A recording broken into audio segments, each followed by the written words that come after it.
Well. Good morning. It's me, Kenny Polcari, your host of the party. And today is Friday, October 11th, 2024. And look where I am, back in my office after the renovation that took place. It took a little bit longer than expected, but it came out beautiful. And I, for one, am happy to be back in the office. Anyway, today is Friday, October 11th, 2024. And here are the things you need to know because it's already gotten off to a tremendous start. Now, yesterday, CPI came in just a bit hotter than expected. PPI is due this morning at 8:30. We'll see what that has to say. The 10-year bond, though, continues to push higher. Oil is up, gold is up, and the VIX, it's a little bit confused. And what do we have for dinner tonight? We're going to have the pan-roasted Chilean sea bass.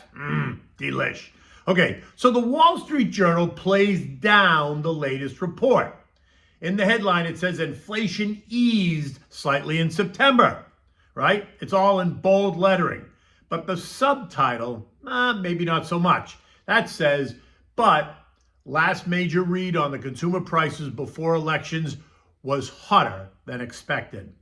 Now, who remembers that famous Clairol commercial from the 1960s? I mean, any baby boomer is going to know it right off the top of their head. Does she or doesn't she? Only her hairdresser knows for sure. Well, today, we're going to ask the question, will they or won't they? Because only JJ knows for sure. Are rate cuts off the table? That's now the question. Yesterday's slightly hotter CPI, coupled with a bigger initial jobless claims number, is only amplifying the issue about the State of the Union, leaving everyone now saying it out loud. Was 50 basis points too much? Will the Fed pause? Leaving others to ask, wait, what happened to the jumbo rate cuts you kept promising? Now, let's be honest. The rise in jobless claims can be tied to the states affected by Hurricane Helene and the strikes that took place, but they're now over, and next week it's going to be all about Hurricane Milton. So let's just not get our panties in a bunch just yet about the labor market. Let's get through this data because it is affecting the data. But 10-year bonds are now pushing 4.07%, leaving many to wonder, what's up with that? The Fed is cutting rate, yet the bond market is telling you maybe it's a mistake.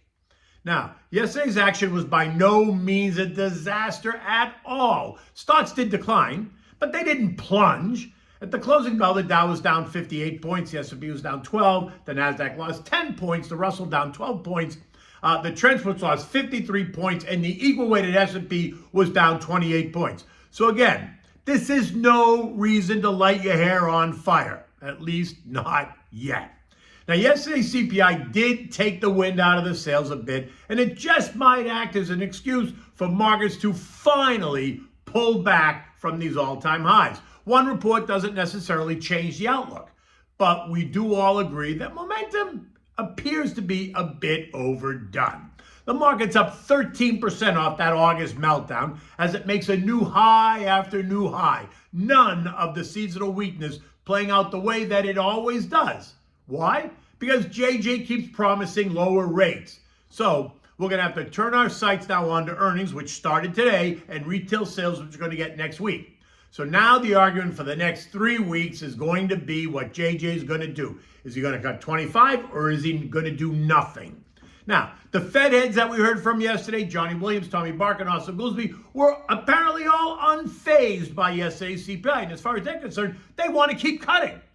But next up was Rafi Bostic, right? Atlanta's Rafi Bostic, who always plays on both sides of the fence, depending on what day it is. And yesterday, he said that no cut is very much a possibility in November.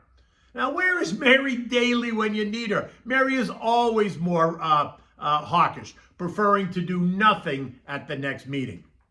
Now, my good friend Quincy Crosby, LPL's chief market strategist, says this, and I quote, if inflation data continues to indicate that prices are generally rising amid a backdrop of a cooling labor market, the Fed's next meeting will undoubtedly involve a more heated discussion of which of the Fed mandates takes precedence.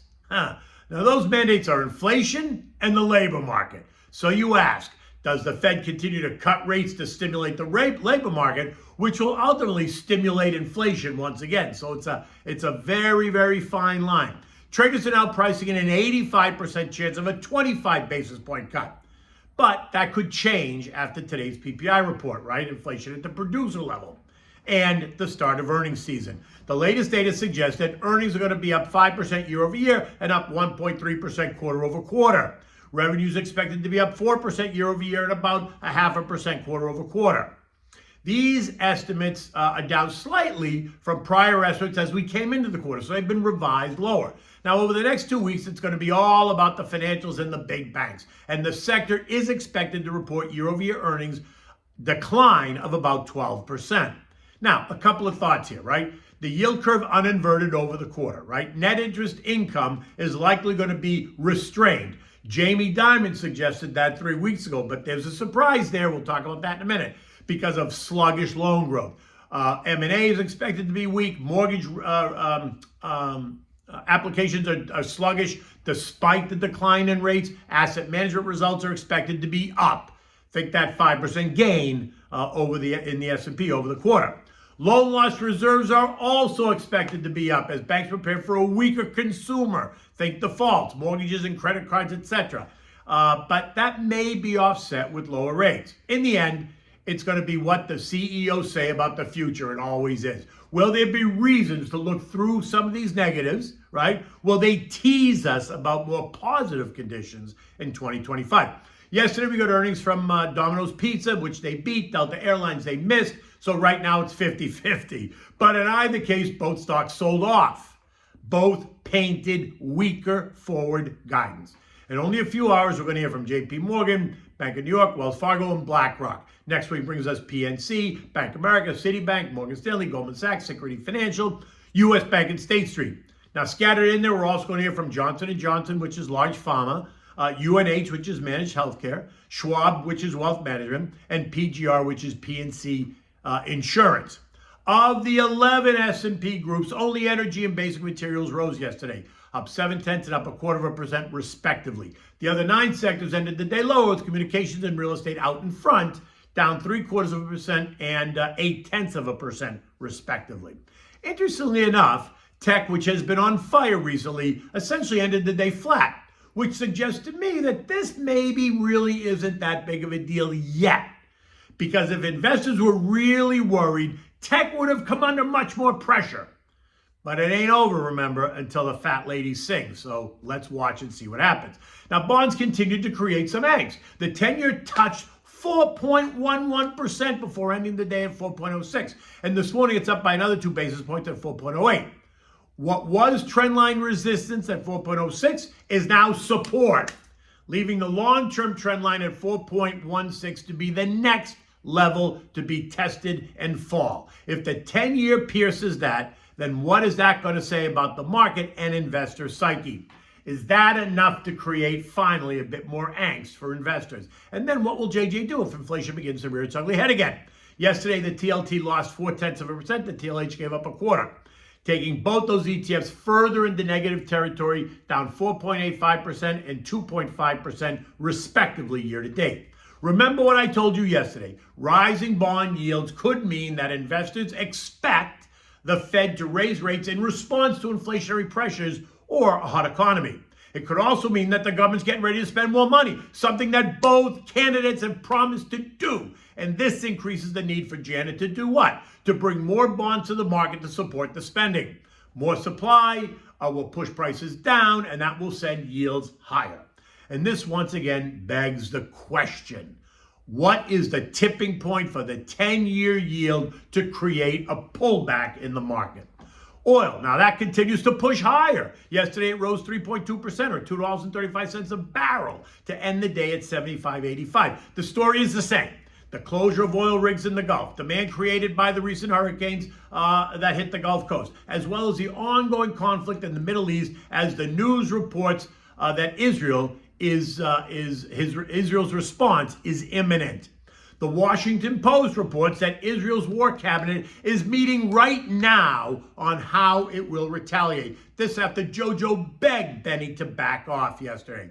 Any attack on Iranian oil assets will widen the war in the region, which supplies the world with about 30% of global production. And today is Friday. A lot can happen over the weekend when markets are closed. Gold, which tested a low of 26.20 earlier in the week on some profit taking, shot higher yesterday, rising $22 or 0.8% on the latest CPI report and the underlying concerns that maybe the 50 basis point cut was a bit premature. This morning, gold is up another $16 at 26.55 as we wait for today's PPI report and any news out of the Mideast. Remember, higher rates will cause the dollar to rise, putting pressure on gold as investors will cause investors to sell it, right? But rising conflict in the Gulf is going to cause investors to buy gold as a safe haven play. Any hints of rising inflation are also going to cause investors to buy gold as an inflation hedge.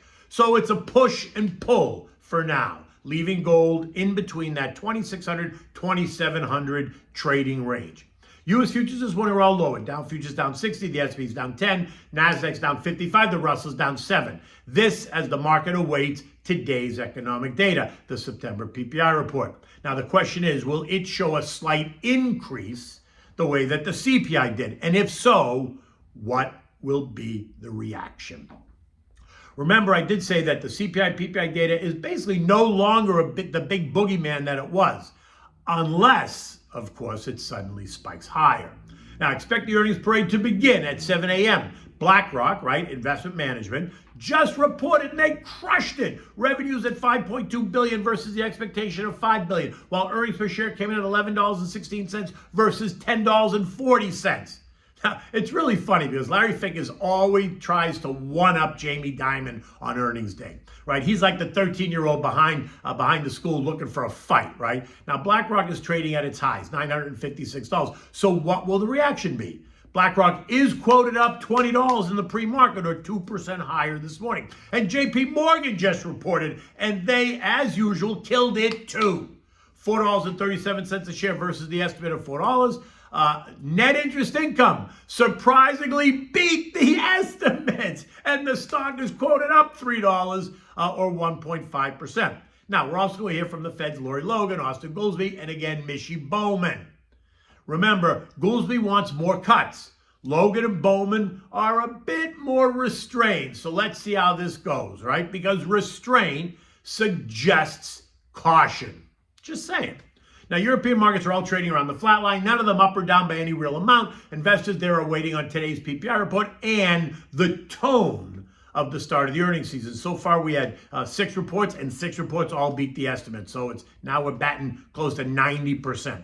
The S&P closed at 5780, down 12 points. Now, you know that I've been looking for the markets to back off a bit. That's not a secret. Maybe it starts today. The VIX, the fear index, is slightly higher. It's up about 0.6.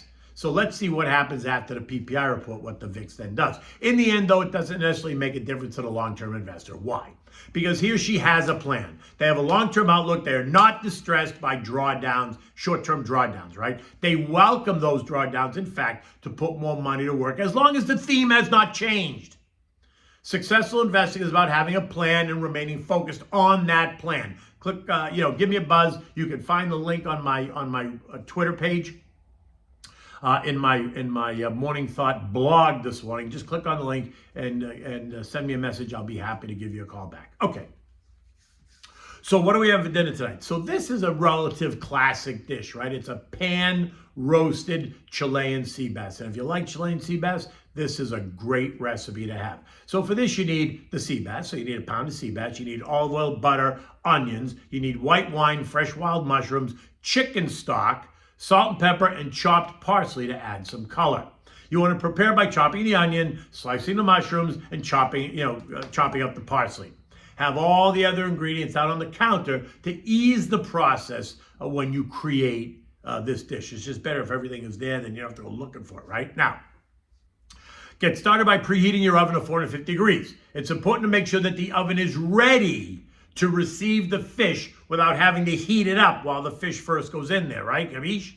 Now, in a saute pan, you're going to heat up the olive oil and the chopped onion. You're going to cook it until it's soft and turns loose. You're going to turn the heat to high to make the pan really, really hot. Then remove the pan from the heat and deglaze it with a quarter cup or so of the white wine. You know me, I always use Pinot Grigio Santa Margherita. Now, when the wine is cooked off, you're going to add the sliced mushrooms and about a tablespoon of butter. Reduce the heat to medium and then cook it until the mushrooms are nice and soft. Now you're going to add some chicken stock, maybe a half a cup or so. You're going to season it with salt and pepper. Let it just cool down a little bit, right? Because you're going to put the heat down, just so it thickens up a bit. Now, in another saute pan, you're going to heat up a bit more of olive oil. You're going to season the Chilean sea bass fillet with salt and pepper. You're going to add it to the pan, skin side down, for about 5 minutes. You want the skin to be really crispy. Then you're going to flip it and cook the other side for about a minute. Now transfer to a baking dish, putting it in the preheated oven. You're going to roast it for another 4 to 5 minutes, depending on the thickness. When the warm the serving dishes and place a bed of the onion mushroom mixture on the plate, and then top it with the pan roasted filet. Adorn that with a bit of the chopped parsley. You can serve this dish with like an herb, garlic, wild rice, and sauteed green beans. Complement this with a chilled bottle of the Pinot Grigio Santa Margherita. You're going to light the candles. You're going to turn down the lights. Boom. You are off to the races. In any event, it is Friday of the week. I will be on Varney this morning at 9 o'clock, and then I'll be on Maria Bartiromo's Wall Street this evening, and then again over the weekend. In any event, it's another beautiful day here in South Florida. Let's see what the market does. Until Monday, take good care.